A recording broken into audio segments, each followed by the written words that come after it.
Hey everyone, I'm Peter from Top Think, and today we're going to learn about 10 brain hacks for controlling people. Now, let's begin. What does it actually mean to take control of another person?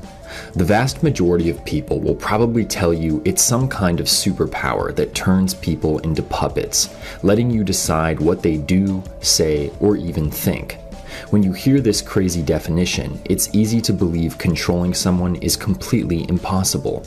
Obviously, superpowers aren't real, so why waste your time, right? But the truth is that controlling other people isn't impossible at all. It's just misunderstood. Why? Because that's the only way it works. Controlling someone has nothing to do with your ability to magically possess another person's mind or pull a set of invisible strings. Real control is about constructing a web of influence, presenting a subject, idea, or product in a way that makes your target do, say, or think what you want them to. But like I said, it only works when the person doesn't know what you're up to, because the most important part of taking control is making the other person think your idea is their idea. Keeping that in mind, let's dive into 10 effective strategies you can use to take control of just about anyone. Number 1, offer progressions. If you need someone to do you a big favor, you can't just ask them directly. 9 times out of 10, you'll get shot down right away. Why? Because most people are scared of high-stakes, time-consuming commitments. If they are going to invest their time, effort, or money into something, they want it to be easy, quick, and rewarding. So the trick is to get more out of them without them realizing it. Here's an example. Let's say you need help moving a bunch of furniture out of your apartment. It's definitely a 2-person job, but who wants to commit to hours of heavy lifting and sweaty work? Pretty much no one. So the trick is to rephrase the question in a way that minimalizes risks and maximizes rewards. Instead of asking, "Can you help me move all my furniture on Saturday?" say, "I need help moving my couch on Saturday. We can go to pizza afterwards. My treat." They'll weigh the pros of pizza against the cons of moving one couch, and suddenly, helping you move doesn't sound so bad. Once you've roped them in, it's time to use progressions. Progressions are small, incremental steps which allow you to ask for something big in manageable chunks. Basically, you want to create an avalanche of little requests while emphasizing that the end is constantly right around the corner. Before they realize it, they'll have helped you move every single piece of furniture, and all it cost you was a single pizza. Number 2, create competition.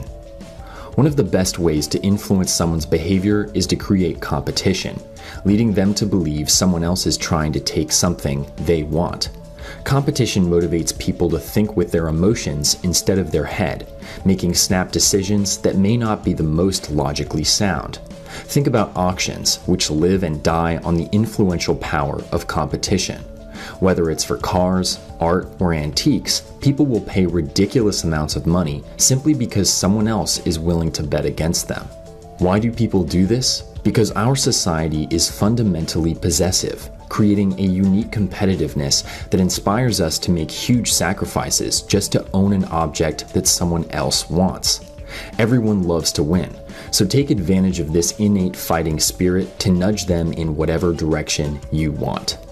Number 3, think for them.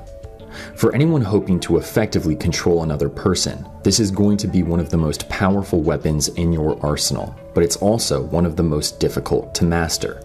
Thinking for someone means anticipating and addressing their thoughts in a way that steers them in a particular direction.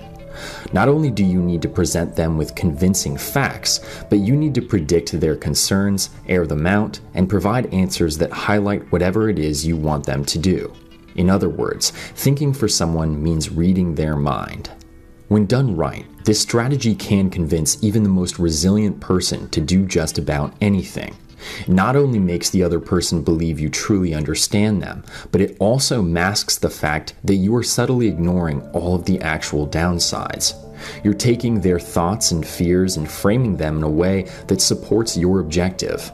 By thinking for someone, you are essentially leading them by the hand towards your point while making sure they never stray from the path. Number 4, be their friend. Who would you rather help out, a friend or a stranger? Obviously a friend, but why? Well, the whole answer is pretty complicated, but it essentially boils down to three things: guilt, sympathy, and responsibility. By establishing an emotional connection with someone, even if it's only lasted a few minutes, you can get them to go to considerable lengths to preserve that relationship. People feel bad when they let their friends down. They empathize far more when a friend is having a problem than a stranger. They feel obligated to commit their time and effort towards someone they care about, because that's what friends do. My point is that even a shallow, temporary friendship can significantly increase the amount of control you have over anyone. Number 5, use their values. When attempting to control another person, it is critical that you identify their goals and values before structuring your approach.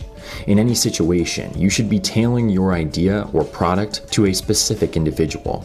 To do that, you need to know why they would want the item you're selling, which means you need to analyze who they are, what they believe, and why they believe it. Once you have, you can transform your pitch so that suddenly you aren't just selling some random object, you're selling something that will fit perfectly into their lives.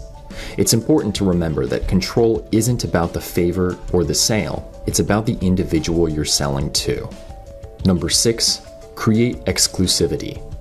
When trying to manipulate someone's opinion of something, you can effectively increase interest by establishing exclusivity. People flock towards objects with some degree of rarity because we crave ownership over things that no one else in the world has.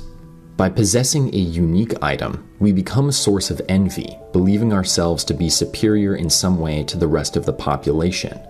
Think about knockoffs of high-end clothes, sunglasses, and bags. People buy these items to fool others into admiring them, associating them with superior status, wealth, and beauty. In fact, the entire knockoff industry spawned out of our society's desire to mimic the 1%. So, if you're trying to gain control, use the influence of exclusivity to create or diminish interest in whatever you're trying to do. Number 7, more urgency, lower stakes. This is a technique that stores around the world use all the time to generate business, taking advantage of the powerful combination of increased urgency and decreased stakes to fool customers into spending far more than they normally would. Let's say you found a 30% off sale at an expensive clothing store. Normally, you would go somewhere cheaper to buy your shirts, but you realize you may never have the opportunity to purchase these fancy shirts at such a low price, so you buy 5 of them.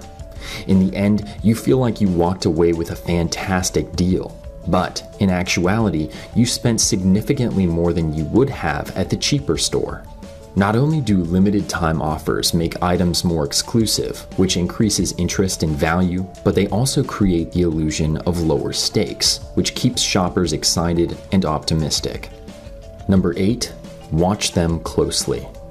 One of the easiest ways to control behavior is to simply watch someone closely. Have you ever heard the phrase, "dance like nobody's watching"? This points to an interesting social phenomenon in which people act very differently when they know someone else is analyzing or judging them. The vast majority of people care far too much about what the rest of the world thinks. So, by simply keeping an eye on them, you can effectively control their speech and behavior.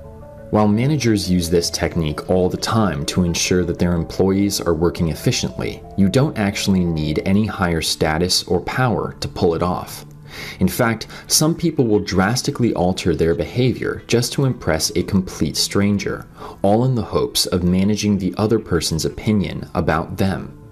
Number 9, carrots and sticks.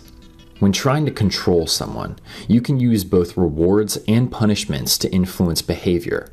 But, like everything on this list, it is crucial that the individual is unaware of what you're doing. For that reason, carrots and sticks are often presented as appealing or unappealing ideas, allowing the individual to choose for themselves, even if the choice is obvious. Would you rather pick the answer to all your prayers or something that will make your life miserable? The simple fact that they are given the choice leads them to believe the decision is entirely theirs to make. Number 10, always stay on top. When trying out any of these strategies, you have to operate with the assumption that you can take control of the other person. Gaining control is largely reliant on your ability to quickly seize the power in a conversation, allowing you to effectively lead the other person towards an objective. This requires considerable confidence and decisiveness because, otherwise, your target is going to see right through you. If that happens, you've lost. So trust in your intelligence, persuasiveness, and analytical skills. Admittedly, this does take quite a bit of practice, but you should still approach every attempt at control with the assumption that you will create that all-important web of influence. It may not happen right away or how you expect, so stay light on your feet and don't be afraid to adapt. Thank you for watching Top Think, and be sure to subscribe because more incredible content is on the way.